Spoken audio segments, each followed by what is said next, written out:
wallahu alimun bima yaf'alun.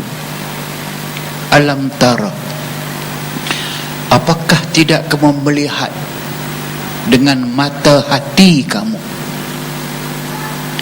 sesungguhnya bagi Allah lah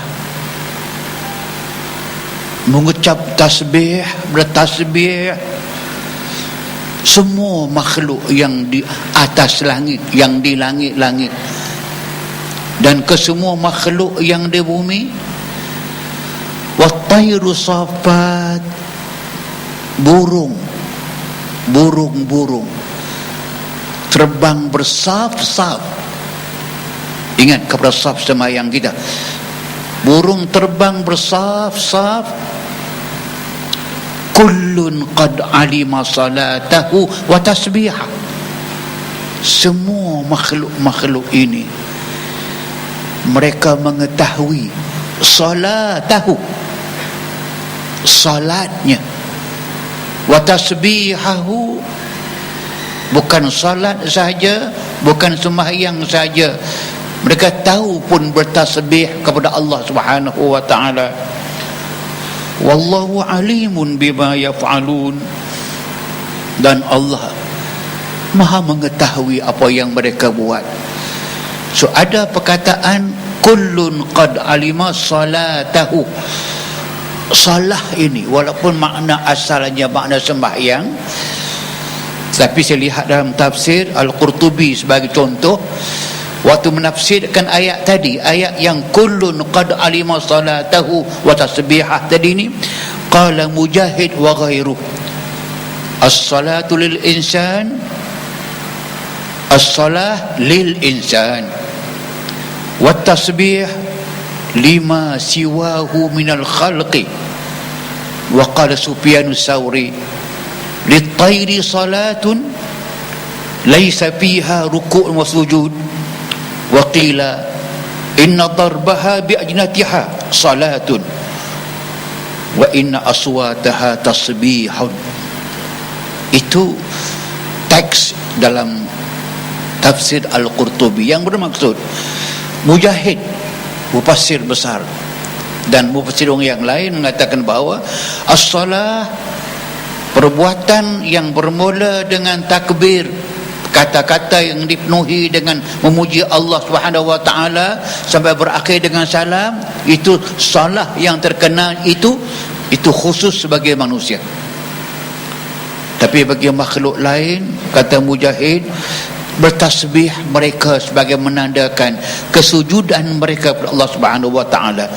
Tapi Sufyan Ats-Tsauri kata litayri salah, sebab itu disebut tadi wattairu safat, burung bersaf-saf dalam penerbangan mereka, melambangkan makna semayang. Walaupun laisa fiha ruku'un wa sujud, mereka tak ada rukuk dan sujud. Tapi waqila, mufassir berkatakan bahawasanya setiap kali mereka mengepakkan sayap mereka, macam ayam bapak sebelum dia mengukuk pagi, dia mengepak dulu sayap dia beberapa kali. Itu dia katakan tafsir darbaha bi ajnihatiha, mengepak sayap mereka itu salatun, itu sembahyang mereka. Wa in aswataha, suara yang mereka bunyikan sebelum kita bangun pagi. Burung lebih awal bangun, ayam lebih awal bangun, maka beribadat kepada Allah Subhanahu wa taala. Kenapa? Kerana salat inilah yang disebut tadi ini sebagai satu yang mengikat manusia, menjernihkan jiwanya, mengukuh hatinya, mengikat dirinya dengan Allah Subhanahu wa taala. Kalau terputus hubungan ini, itu yang dikatakan al-hadis kursi, al-ahdul ladzi baini wa baina abdi as-salah faman tarakaha faqad kafar. Janjiku, kata Allah, dengan semua hamba-Ku, ibadi, bukan zaman manusia, ke semua alam makhluk Allah Subhanahu wa taala. Allah ambil janji dengan apa? As-salah. Lambangnya, benchmarknya ialah salah. Faman tarakaha faqad kafar. Yang meninggalkan salat ini, dia sudah kufur kepada Allah. Nak bincang kufur nikmat ke kufur apa ke itu cerita lain, tapi faqad kafar, sesungguhnya dia kufur. Insan Muslim yang telah biasa dengan salat ini akan menjadikan suatu kebiasaan sunnah kehidupan dia, tidak boleh lekang dengan salat. Situlah terbinanya jiwa, terbinanya hati, terbinanya akal dan emosi. Tunduk, ketundukannya hanya kepada Allah Subhanahu wa ta'ala sahaja. Kalau inilah wujud dan membesar dalam jiwa kita, suburlah iman, kentallah Islam, kokohlah diri seorang Muslim, beriman dengan Allah Subhanahu wa ta'ala dengan segenap jiwa raganya. Atas itulah maka pentingnya salat untuk mendidik insan menjadi hamba kepada Allah Subhanahu wa ta'ala. Wassalamualaikum warahmatullahi wabarakatuh. Terima kasih yang berbahagia Profesor Dato' Harundin yang telah memukaddimahkan forum perdana pada malam ini. Tuan-tuan, insyaAllah dengan mukaddimah tersebut walaupun ringkas, tetapi sesungguhnya idea sembahyang itu sebenarnya lahirnya, batinnya sudah pun diulas, tuan-tuan dan puan-puan. Dan di hujung ini disebut hadis Nabi Muhammad sallallahu alaihi wasallam, man taraka as-salata muta'ammidan faqad kafara jihara. Siapa yang meninggalkan sembahyang dengan sengaja, maka telah kafir terang-teranglah dia.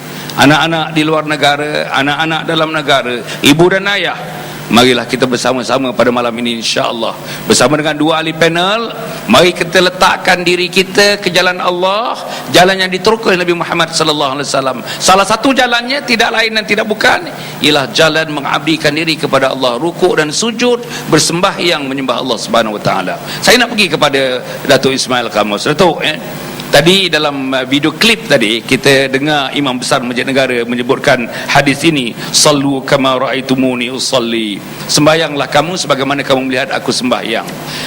Saudara, apa juga ibadah dalam Islam, haji ke, sembahyang ke, zakat ke dan sebagainya, apa yang kita lakukan hari ini exactly sama dengan apa yang dilakukan oleh Nabi Muhammad sallallahu alaihi wasallam.